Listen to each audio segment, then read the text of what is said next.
Olá pessoal, hoje eu quero falar sobre alergia alimentar.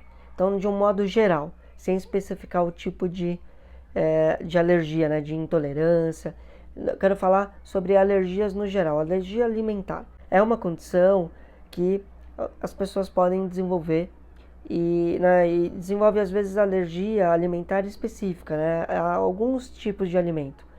E cada um desenvolve de um jeito, né, essa alergia. Então, às vezes, a pessoa vai ter alergia a camarão, alergia a amendoim, a alimentos condimentados, tem de tudo. Mas eu quero trazer aqui a questão da alergia alimentar. Então, a alergia alimentar, ela pode ter uma relação emocional envolvida, questões emocionais que estão lá no inconsciente. E hoje, falando numa abordagem da nova medicina germânica, a alergia alimentar, ela normalmente vai estar relacionada a um trauma. É um trauma que você passa no momento em que você está comendo.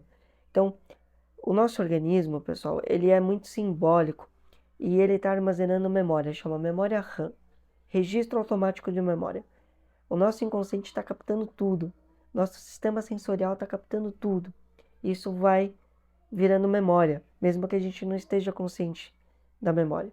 Então, qualquer situação que a gente está vivenciando e que a gente passe por um trauma naquele momento, aquilo que a gente está fazendo naquele momento pode ficar registrado junto com o trauma. E no caso, agora o que eu quero falar é sobre a alimentação. Então, a gente está se alimentando, a gente está comendo e a gente recebe uma notícia impactante, uma notícia traumática. Alguém morreu, alguém sofreu um acidente, ou aconteceu algo que eu estou vendo uma notícia e de repente aquilo é super impactante na sociedade. É algo que pode gerar um trauma. Ou eu estou ali comendo alguma coisa, conversando com a pessoa ali da minha família, com amigos, e de repente essa pessoa também me dá uma notícia que para mim é um trauma. É, são notícias, são questões que podem acontecer naquele momento em que a gente está se alimentando e que geram um trauma.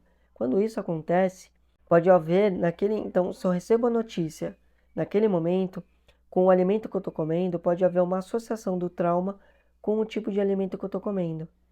E aí, ali vai ficar associada aquela memória e gerar uma intolerância alimentar àquele alimento, aquele tipo de alimento. Para a nova medicina germânica, a alergia alimentar, ela está diretamente associada com a gente sofrer um trauma e esse trauma acontecer exatamente no momento em que eu estou fazendo a digestão, fazendo a degustação de um determinado alimento. E aí a gente pode desenvolver a alergia para aquele alimento. Quer dizer que vai desenvolver? Não, mas pode acontecer. Então, eu quis, nesse vídeo, trazer essa abordagem sobre a alergia alimentar nessa perspectiva da nova medicina germânica, tá bom? E aí, o que vai acontecer? Aí, a nova medicina germânica ou outras técnicas, então, vai explorar questões que podem estar relacionadas com o momento de vida e tentar ressignificar esse processo. Se isso acontece, e ali for a causa raiz, é muito provável que a alergia alimentar que foi desenvolvida melhore. Tá bom, pessoal? Então é isso. Queria trazer essa abordagem hoje para vocês e essa percepção. Até mais.